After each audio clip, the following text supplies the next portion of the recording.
My name is Sarah Mitchell. I'm 24 years old, and I just watched my parents hand over the keys to my brand new BMW to my older brother Felix, claiming he needed it more than me. Before I continue this story, let me know where you're watching from in the comments below. You know that feeling when you realize your entire family sees you as the disposable one? When you understand that no matter how hard you work, how much you achieve, or how responsible you are, you'll always be second to the golden child? That's exactly where I found myself standing in my childhood driveway, watching my brother Felix slide into the driver's seat of my car, the car I'd saved every penny for, the car I'd worked 60-hour weeks to afford, the car that represented 3 years of sacrifice and determination. But here's what my family didn't know about me. I wasn't just some pushover little sister anymore. I was 6 months away from graduating with a degree in criminal justice, specializing in property law and theft investigation. I'd spent the last 2 summers interning with the district attorney's office, learning exactly how the legal system handles cases of theft, fraud, and family disputes. And most importantly, I knew exactly what constitutes theft under state law, even when it happens within a family. Let me take you back to how this whole nightmare started. It was a Tuesday morning in November when I walked out of my job at Henderson & Associates law firm. Yes, I'd been working part-time there while finishing my degree, and found an empty parking space where my 2022 BMW 330i should have been. My heart dropped into my stomach. That car wasn't just transportation. It was the symbol of everything I'd worked for since I turned 18. I'd bought that BMW 6 months earlier, right after landing my position at the law firm. Every payment came from my own bank account. Every insurance premium was paid with money I'd earned through countless overtime hours and weekend shifts. I'd even saved up enough to pay cash for the down payment, refusing any help from my parents because I wanted to prove I could make it on my own. Now it was gone. My hands were shaking as I pulled out my phone to call the police, but then I noticed my mother's contact name lighting up my screen. "Oh, honey, don't panic." My mother's voice was unusually cheerful when I answered. "We gave your car to Felix. He really needs it more than you do right now." "You what?" The words came out as a strangled shout that made several passers-by turn and stare at me. "Sarah, calm down. Felix just got that new job at Morrison Construction, and his car broke down completely. The repair costs would be more than it's worth. He needs reliable transportation to keep this job, and you know how hard it's been for him to find steady work. You can take the bus or use your bike. You're young and healthy." I felt like I was in some kind of alternate reality. "Mom, that's my car. I bought it with my money. You can't just give away someone else's property." "Oh, sweetheart, don't be so dramatic. It's just sitting there most of the time anyway since you live so close to work. Felix is 28 and needs to establish himself. This is the first really good opportunity he's had, and we can't let him lose it because of transportation issues. Where are you getting the authority to make decisions about my property?" My voice was getting louder, and I could feel the familiar rage that always surfaced when dealing with my family's blatant favoritism. "Sarah Elizabeth Mitchell, watch your tone with me. Your father and I have discussed this, and we think it's the right thing to do. Felix promises he'll take good care of it." "The right thing to do?" "The right thing to do would be to help him buy his own car, not steal mine." "It's not stealing, honey.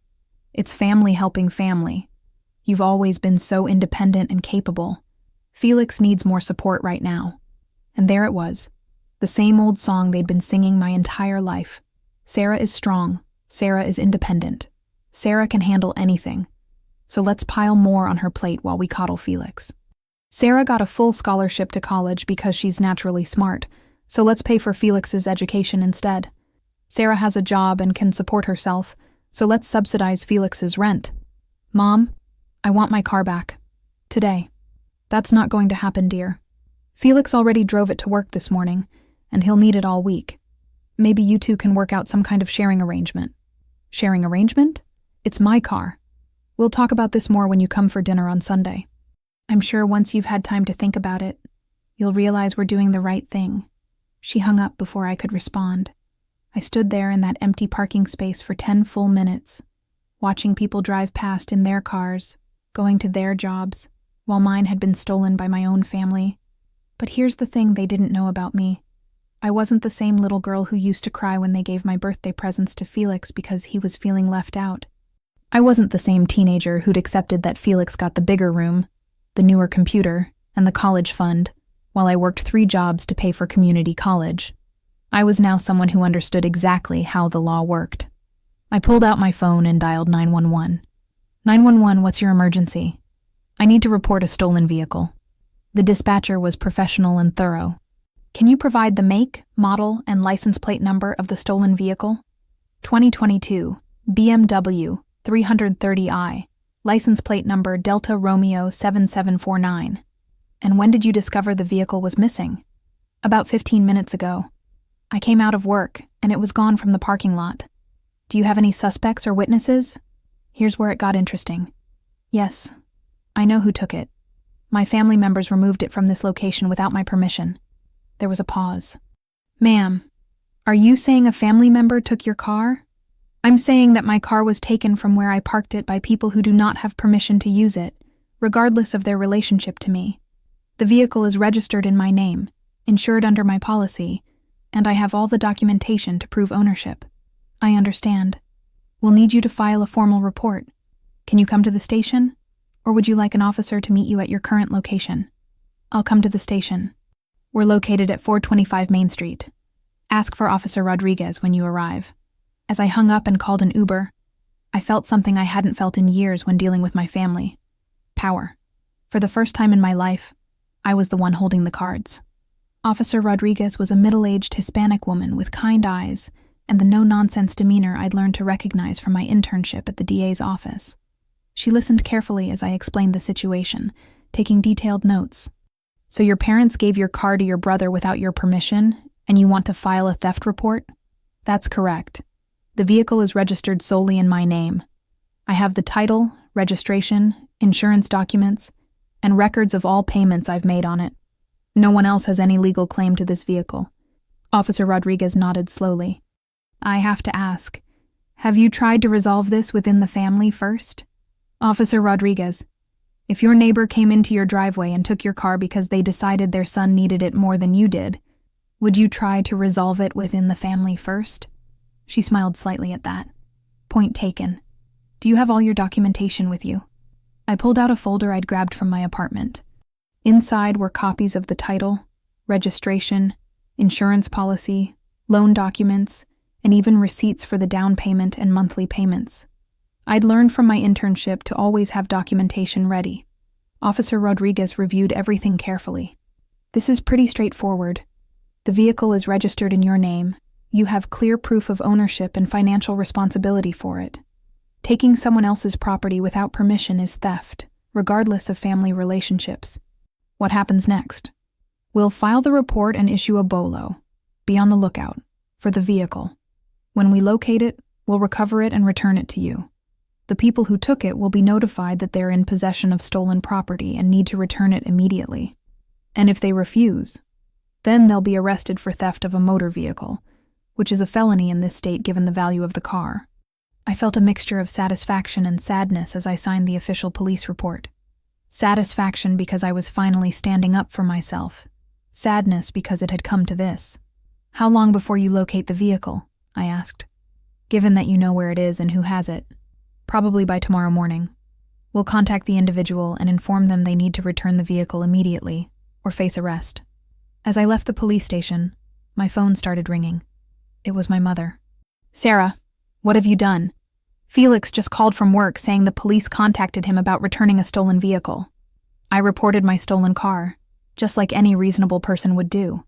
Sarah Elizabeth, you did not just call the police on your own brother. Mom, Felix is in possession of property that doesn't belong to him. The police are simply informing him of that fact. This is ridiculous. You're going to get your brother arrested over a car?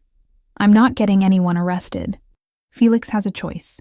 Return my property or face the consequences of theft. It's really that simple. Your father is furious. He's driving over to that police station right now to straighten this out.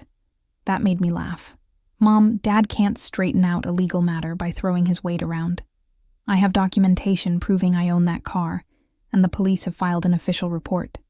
This isn't a family dispute anymore. It's a criminal matter.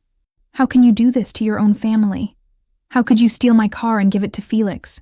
How was that any different? There was a long pause. Then my mother's voice got that icy tone she used when she was really angry. If you don't call the police and tell them this was all a misunderstanding, you are no longer welcome in this house. Then I guess I'm no longer welcome in this house. I hung up and turned off my phone. That evening, I got a text from my best friend Maya, who'd been following this drama since it started. "Girl, are you okay? Your mom called my mom asking if I could talk sense into you." I called Maya back immediately.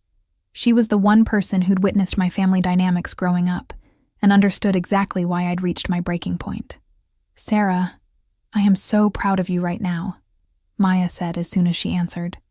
"I've been waiting 20 years for you to stand up to them." "I feel terrible, Maya. I might get my brother arrested." "No, honey. Your brother might get himself arrested by refusing to return property he stole. There's a difference. But it's my family. Sarah, listen to me. Your family has been taking advantage of your good nature your entire life. Remember when they made you give Felix your graduation money because his girlfriend was pregnant? Remember when they took your college fund to pay for his wedding? Remember when they expected you to move back home and take care of your grandmother so Felix wouldn't have to? She was right, and I knew it. This wasn't about a car. This was about a lifetime of being treated like my wants, needs, and rights didn't matter as much as Felix's. What if he gets fired from his job because he can't get to work? Then maybe he'll learn that actions have consequences. Sarah, you saved for 3 years to buy that car. You work your butt off at that law firm while finishing school. You've never asked your parents for anything. And the one time you buy yourself something nice, they just hand it over to Felix like your feelings don't matter at all. Maya was getting heated now, and I could hear the frustration she'd been holding back for years. Do you know what your mom said to my mom? She said, "Sarah has always been so selfish with her things. Felix is struggling right now and needs family support." "Selfish? You're the most generous person I know." That hit me like a punch to the gut. All my life, I'd tried so hard to be the good daughter, the one who didn't cause problems, who worked hard, who took care of herself, so my parents could focus on Felix's constant dramas. And they saw me as selfish. Maya, what if I'm making a mistake? Sarah, answer me this. If Felix had saved up and bought his own car, and you took it without asking and gave it to some random person, what would happen? He'd call the police immediately. Exactly. And your parents would support him 100%. So why should it be any different when it's your property? She was right. I knew she was right. The next morning, I woke up to 17 missed calls and 43 text messages. My phone had been buzzing all night, but I'd kept it on silent. The messages were from my parents, Felix, my Aunt Linda, my cousin Jake, and even my grandmother. The family grapevine had been working overtime. Most of the messages followed the same theme. How could you do this to Felix? This is going too far. Family doesn't call police on family. You're being vindictive and cruel. But then I saw a message from my cousin Sophie, my Aunt Linda's daughter, who was closest to my age. Finally, someone in this family stood up to the Felix favoritism. About time. Don't back down. At 8:47 a.m., Officer Rodriguez called. "Ms. Mitchell, I wanted to update you on your case. We've recovered your vehicle and it's being processed for return to you. Your brother has been very cooperative and turned over the keys immediately when our officers explained the situation." "Thank you so much, Officer Rodriguez. Can I pick it up today?" "Yes, you can come by the station anytime after 2 p.m. There is one thing, though. Your brother is requesting to speak with you before you take possession of the vehicle. He's not in any trouble since he returned it voluntarily, but he did want to communicate with you." Did he say what about?" "He mentioned wanting to apologize and discuss the situation. Of course, you're under no obligation to speak with him." I thought about it for a moment. Part of me wanted to just get my car and move on, but another part of me, the part that still loved my brother despite everything, was curious about what he had to say. "Okay, I'll speak with him when I come in." When I arrived at the police station that afternoon, Felix was waiting in the lobby. He looked terrible. His eyes were red, his hair was messy, and he had the defeated posture I remembered from when we were kids, and he'd gotten in trouble for something. "Sarah?" He stood up as soon as he saw me. "Can we talk privately?" Officer Rodriguez led us to a small conference room and closed the door behind us. For a long moment, Felix just stared at his hands. Finally, he looked up at me. I'm sorry. For what specifically? For taking your car. For not thinking about how that would affect you. For a lot of things, actually. I waited for him to continue. Sarah, I know you probably won't believe this, but I had no idea Mom and Dad were just going to take your car and give it to me. I thought you'd agreed to let me borrow it temporarily. What exactly did they tell you? They said you'd offered to let me use it while I figured out my transportation situation, and that you were happy to help out. They made it sound like it was your idea. I felt some of my anger deflating. Felix, did you really think I would just offer to give you my brand new car? He was quiet for a long time. Honestly, I didn't think about it much at all. I was so stressed about the job and how I was going to get there. And when Mom and Dad said there was a solution, I took it. I didn't ask enough questions. But when you realized I was upset about it, why didn't you bring it back immediately? Felix's face crumpled. Because I'm a coward, Sarah. Because I've spent my whole life letting Mom and Dad fix my problems for me. And I didn't want to face the fact that I'd screwed up again. This was the most honest conversation Felix and I had ever had. Felix, do you understand why I called the police? I do now. And Sarah, I need to tell you something else. When the police officers came to my work and explained that I was in possession of stolen property, it was like a wake-up call. For the first time, I realized that what happened wasn't just a family disagreement. It was actually theft. He paused and looked directly at me. I realized that if our positions were reversed, if you had taken something of mine without asking, I would have been furious. I probably would have called the police too. Really? Really. And I realized something else. I've been okay with Mom and Dad treating you like your feelings and your rights don't matter because it benefited me. I've been a coward and a selfish jerk for years. I felt tears starting to form in my eyes. This was the brother I'd grown up loving, before the favoritism and resentment had built walls between us. Felix, I don't want you to get fired from your job. I don't want to hurt you. I just want to be treated with the same respect you get. I know. And Sarah, I need to tell you, after the police left my work, I had a long conversation with my supervisor. I explained the whole situation to him, and you know what he said? What?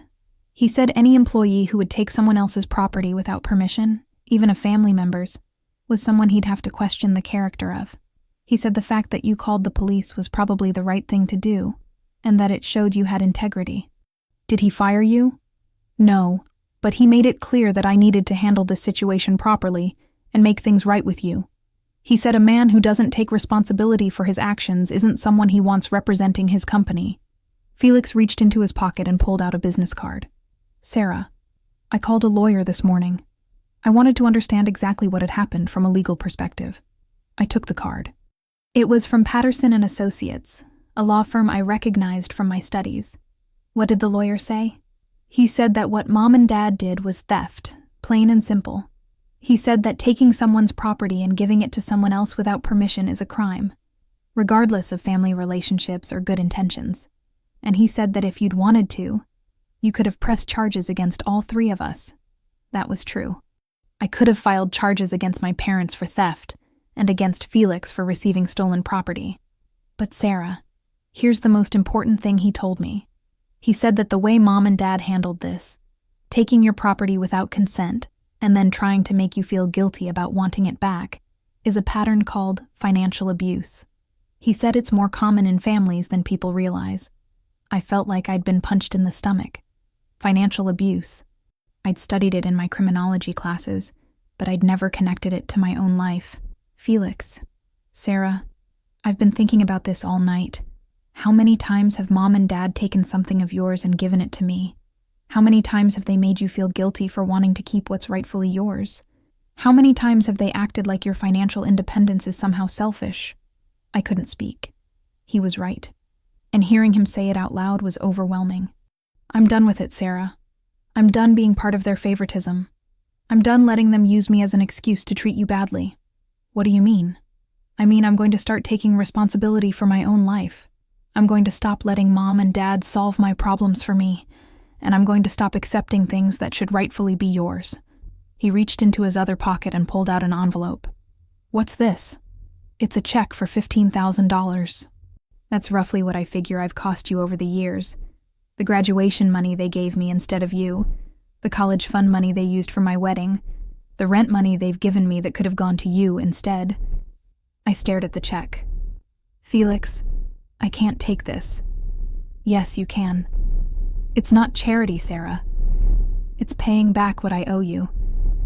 And it's the first step in me actually growing up and taking responsibility for my life. I felt tears streaming down my face now.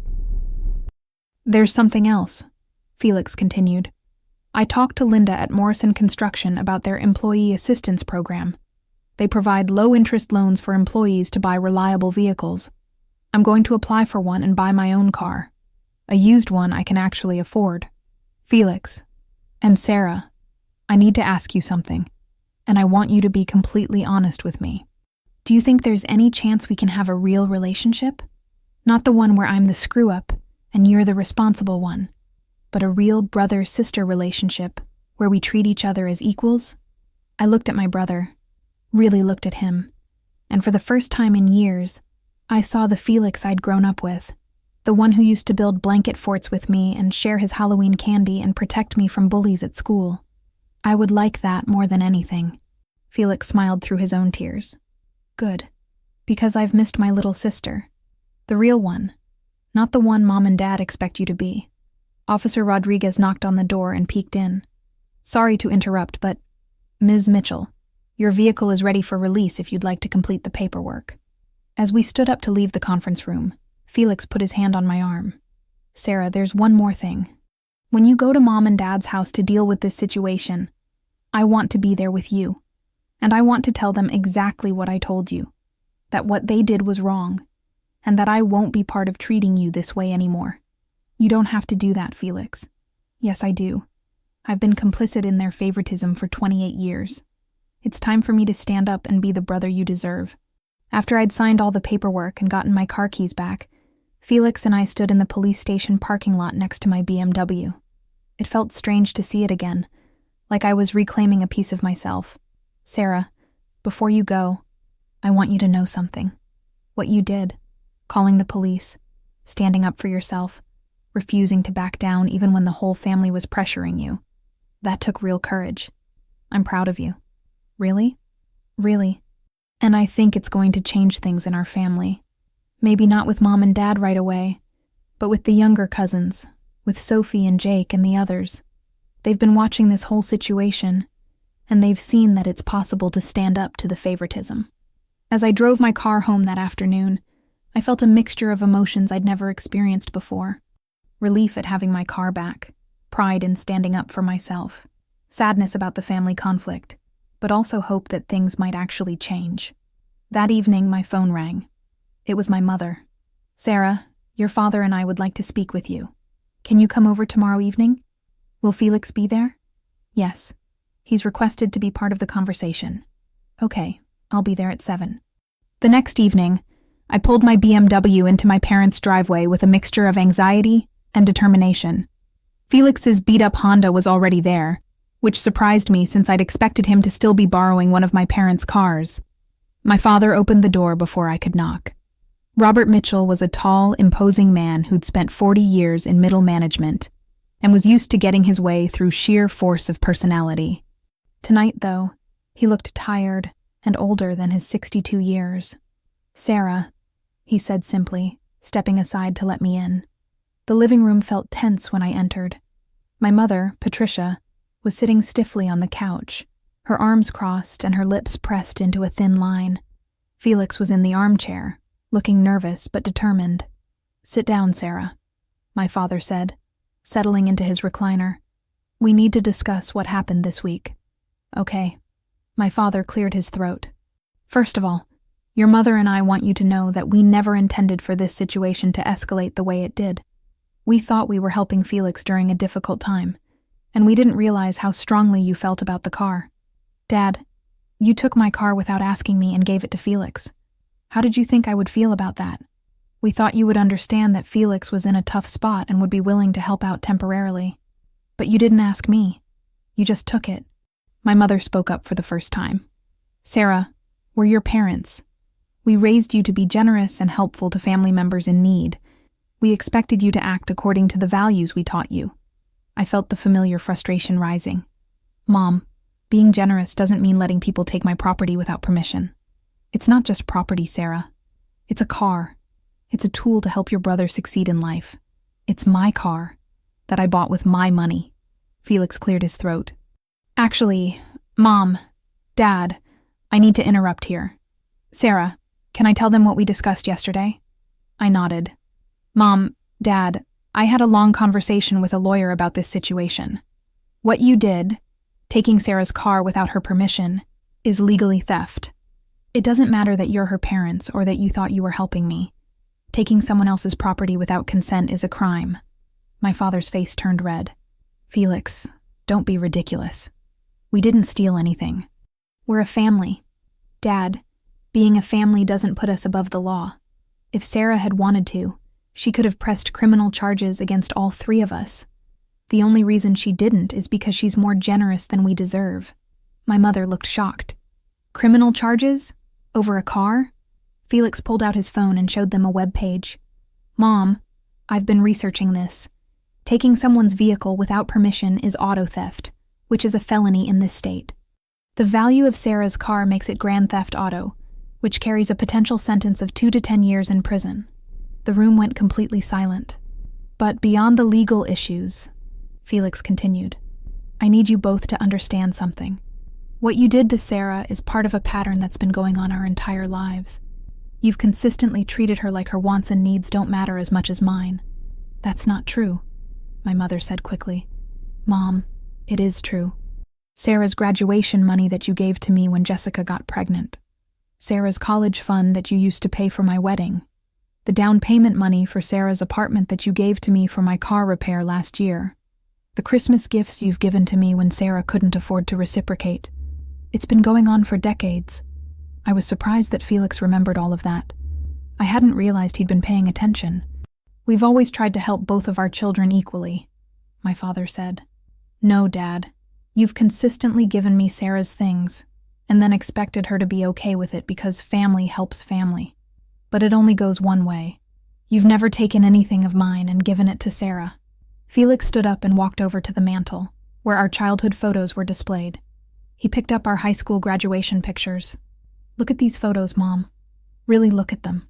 Sarah graduated valedictorian, with a full academic scholarship, having worked part-time all through high school to save money for college. I graduated with a C average and no plan for the future. Who do you think needed more support and encouragement? Felix, you had different challenges. I had different challenges because you never let me face consequences for my actions. Sarah learned responsibility early because she had to. I never learned it because you always bailed me out. My mother was starting to look upset. We did what we thought was best for both of you. No, Mom. You did what was easiest. It was easier to take things from Sarah because you knew she wouldn't fight back. It was easier to give me what I wanted because you knew I would throw a fit if you didn't. But easier isn't the same as right. Felix came back and sat down, looking directly at our parents. I'm done being part of this pattern. I'm done accepting things that belong to Sarah. I'm done letting you use me as an excuse to treat her unfairly. What does that mean exactly? My father asked. It means I'm going to start taking responsibility for my own life. I got a loan from my employer to buy my own car. A used Honda that I can afford and maintain myself.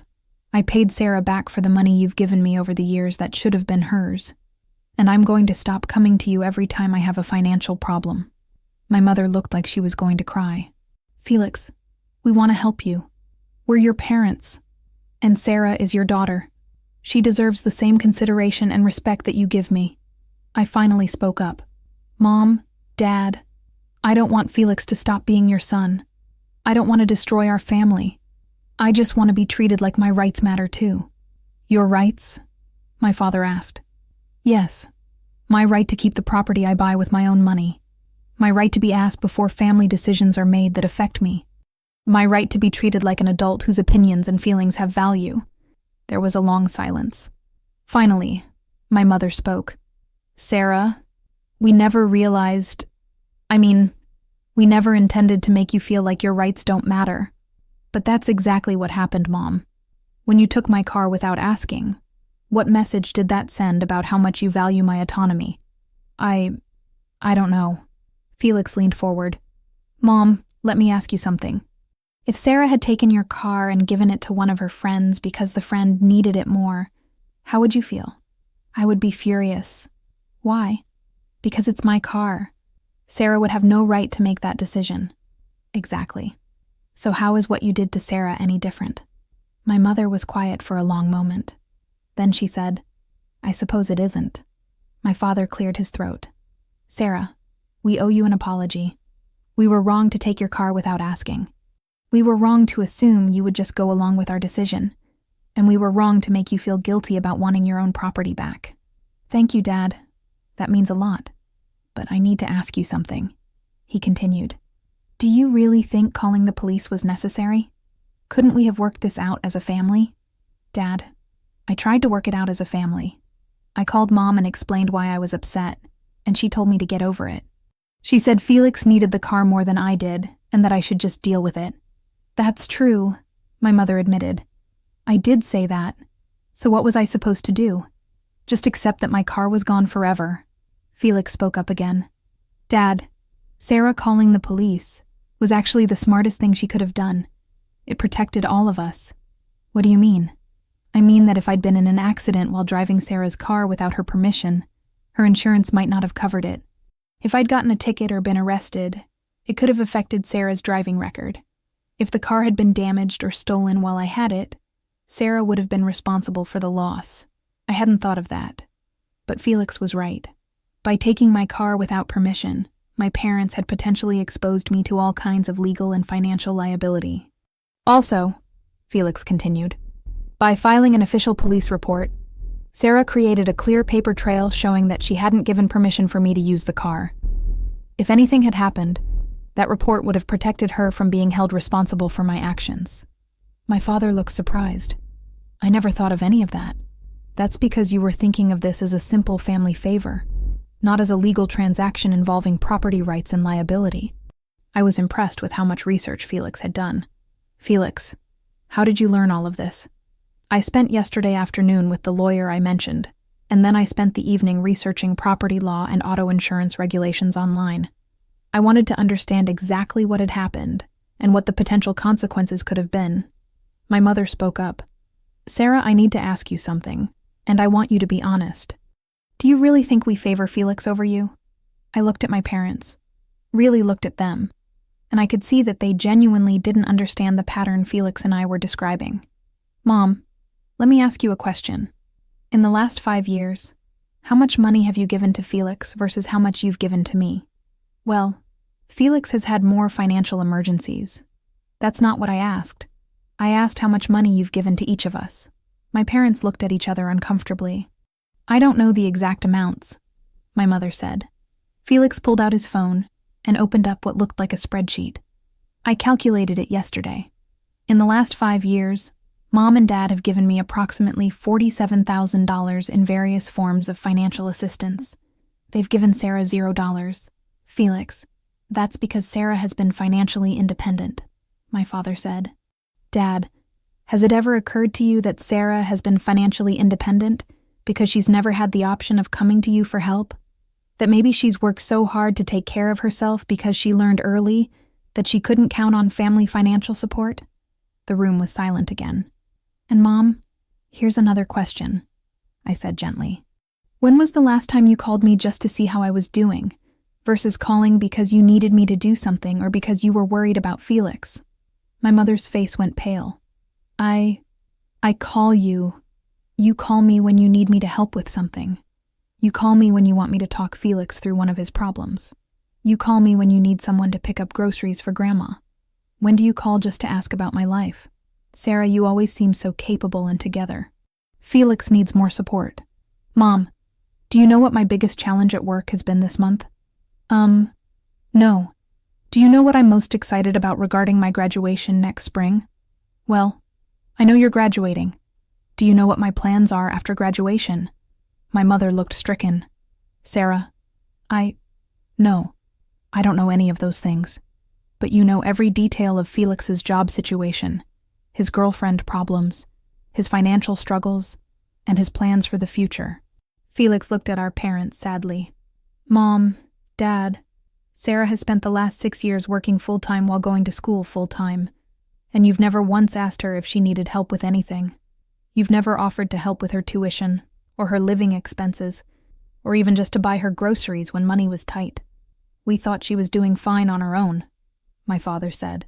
She was doing fine because she had to do fine, because she learned that asking for help wasn't really an option for her. I felt tears starting again. I've been so tired, Dad. I've been working and going to school for 6 years straight. I've been taking care of myself completely since I was 18 years old, and not once in all that time did either of you ask if I needed help or support or even just encouragement. My mother was crying now. Sarah, I'm so sorry. I had no idea. Mom, how could you have no idea? I've been working 60-hour weeks while taking a full course load. I've been eating ramen noodles for dinner most nights because that's what I can afford after paying tuition and rent. I bought my first nice thing, that BMW, after years of sacrifice, and your first instinct was to give it away. We thought you wouldn't mind. You thought I wouldn't mind, because you've never considered that my wants and needs are just as important as Felix's. Felix stood up and walked over to our mother. Mom, I need to tell you something that might be hard to hear, but it's important. She looked up at him. The way you and Dad have treated Sarah, always expecting her to sacrifice for my benefit, never considering her feelings or needs, taking her things and giving them to me, that's called financial abuse. And it's not okay, even within families. Felix, that's a very serious accusation, my father said. It's not an accusation, Dad. It's a fact. Taking someone's property without consent and giving it to someone else is theft. Consistently prioritizing one child's financial needs over another's is financial favoritism. Expecting one child to constantly sacrifice for another without reciprocation is exploitation.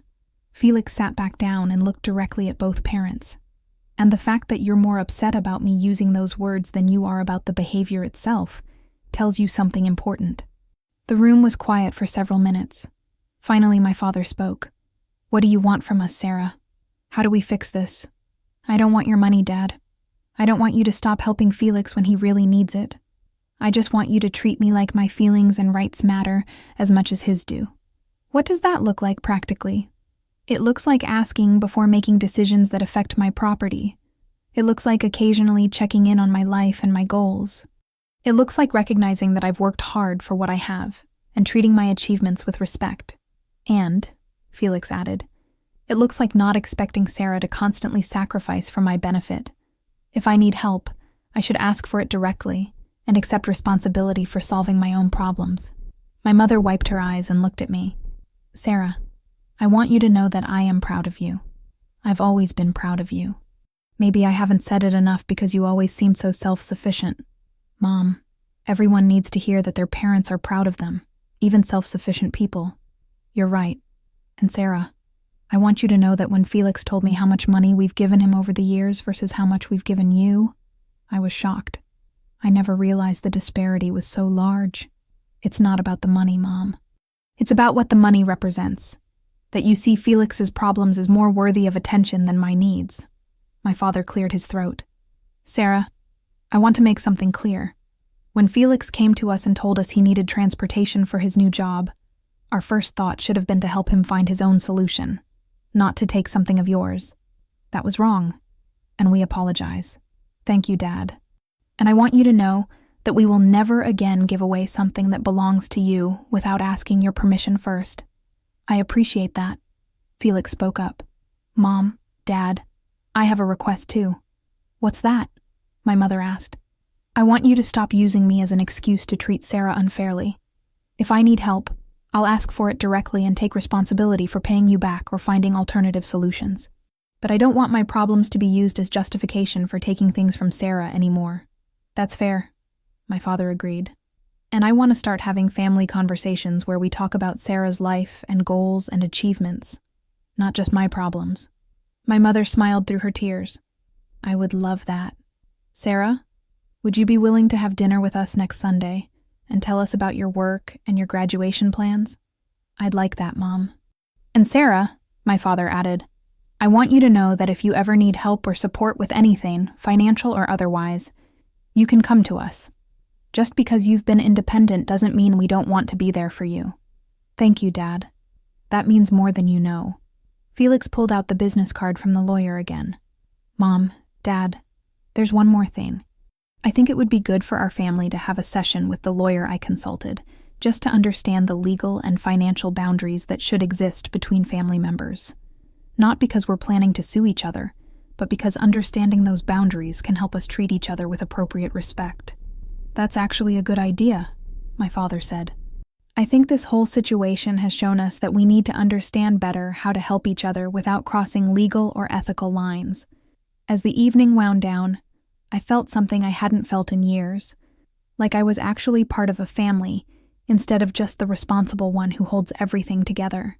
Sarah, my mother said as I was getting ready to leave, I want you to know that I've learned something important tonight.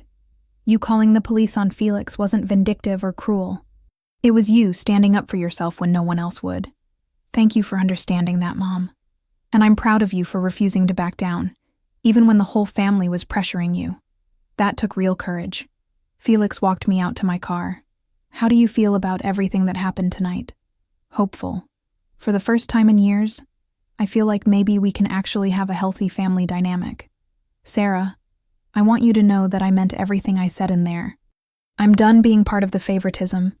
I'm done accepting things that should be yours.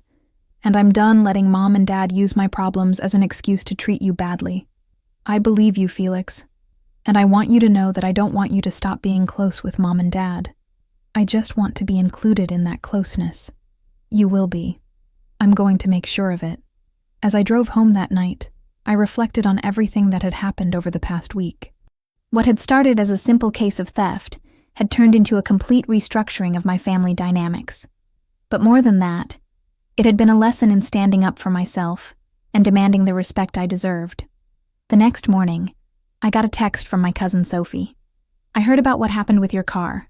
Good for you. Jake and I are so proud of you for finally standing up to the Felix favoritism. Maybe now the rest of us will feel like we can speak up too. That afternoon, I got a call from my supervisor at the law firm. Sarah, I heard through the grapevine that you were involved in an auto theft case this week. Is everything okay? Everything's fine now, Mr. Henderson. It was actually a family situation that required legal intervention. Well, I wanted you to know that the way you handled it, documenting everything properly, filing the appropriate reports, understanding your legal rights, that's exactly the kind of thorough, professional approach we value here. Thank you, sir. In fact, I'd like to discuss with you the possibility of moving to full-time after your graduation. We're impressed with your work ethic and your grasp of legal principles. I would be very interested in that conversation. Good. Let's schedule a meeting for next week. As I hung up the phone, I realized that standing up for myself had done more than just get my car back. It had shown me what I was capable of when I refused to be a doormat. That weekend, Felix called with an update on his situation. Sarah, I wanted to let you know how things are going with my new car loan. How's that working out? Really well, actually. It turns out that taking responsibility for my own transportation has made me more motivated to excel at work. My supervisor has noticed that I'm more reliable and professional now that I'm not depending on borrowed cars or family help. That's wonderful, Felix. And Sarah, I need to tell you something else. I broke up with Jessica. Oh no. What happened? Well, when I told her about the whole car situation and how I was taking responsibility for my own problems now, she got really upset. She said she was counting on me being able to borrow money from Mom and Dad for various things, and that she didn't want to be with someone who wasn't financially supported by his family. I'm sorry, Felix. Actually, I'm not. It made me realize that she was with me partly because I had access to family money, not because she respected me as a person. And it made me realize that I've been attracting people who wanted to take advantage of me instead of people who wanted to build something with me. That's a really mature insight. I learned it from watching you, Sarah. You've always surrounded yourself with people who respect your independence and your achievements. I want to have relationships like that too. 3 months later, I graduated summa cum laude with my degree in criminal justice. My entire family was there. My parents, Felix, and even my extended family members who had heard about the car situation and wanted to show their support. After the ceremony, my mother pulled me aside. "Sarah, I want you to know that your father and I have done a lot of thinking over the past few months about the way we've treated you versus the way we've treated Felix." "Oh?" "We've realized that we've been so focused on fixing Felix's problems that we never took time to celebrate your achievements. And we've realized that taking something of yours and giving it to him wasn't helping him. It was enabling him to avoid taking responsibility for his own life. That means a lot to hear you say that, Mom. Your father and I have a graduation gift for you." She handed me an envelope. Inside was a check for $25,000. "Mom, this is too much." "No, it's not. It's the college fund we should have preserved for you instead of spending on Felix's wedding. It's the money we should have offered when you were struggling to pay tuition and working yourself to exhaustion. It's our way of acknowledging that your achievements deserve recognition and support." I started crying right there in the middle of the graduation ceremony venue. "And Sarah, there's something else. Your father and I have started seeing a family counselor to work on changing our patterns of favoritism. We want to learn how to be better parents to both you and Felix." "Really?" "Really. Because we realize that the way we've been doing things hasn't been good for either of you. Felix has never learned to be truly independent, and you've never felt truly supported. We want to change that." That evening, at my graduation dinner, Felix stood up to make a toast. "I want to say something about my sister Sarah. 3 months ago, when she called the police on me for taking her car, I thought she was being vindictive and cruel. But I've come to realize that it was one of the most loving things anyone has ever done for me." The table got quiet. Sarah forced me to face the consequences of my actions for the first time in my adult life. She refused to enable my irresponsible behavior, even when it would have been easier to just go along with it. And in doing that, she helped me become the man I should have been all along. He raised his glass. "To Sarah, who taught me that real love sometimes means saying no, and that real family means respecting each other's rights and boundaries. Congratulations on your graduation, and thank you for showing me what integrity looks like." As we clinked glasses, I felt a sense of completeness I'd never experienced before. I had my family back, not the dysfunctional, favoritist family I'd grown up with, but a real family built on mutual respect and healthy boundaries. 6 months later, I was working full-time at Henderson & Associates, specializing in property law and family legal disputes. I'd been promoted twice and was being considered for junior partner track. Felix had been promoted at Morrison Construction and was dating a woman who respected his newfound independence and responsibility. My parents had learned to treat us both with equal respect and consideration, and my BMW was still in my driveway where it belonged. But the most important thing I'd gained wasn't the car. It was the knowledge that I deserved respect, that my rights mattered, and that I was strong enough to stand up for myself, even when it meant confronting the people I loved most. This story teaches us that family relationships must be built on mutual respect and healthy boundaries, not on one person constantly sacrificing for another's benefit. Standing up for our rights isn't selfish or vindictive. It's necessary for maintaining our dignity and teaching others how to treat us properly. Have you ever been in a situation where family members took advantage of your generosity or good nature? Share your story in the comments below. And if you believe in standing up for yourself and demanding the respect you deserve, give it a like and subscribe for more stories like this. Let me know where you're watching from.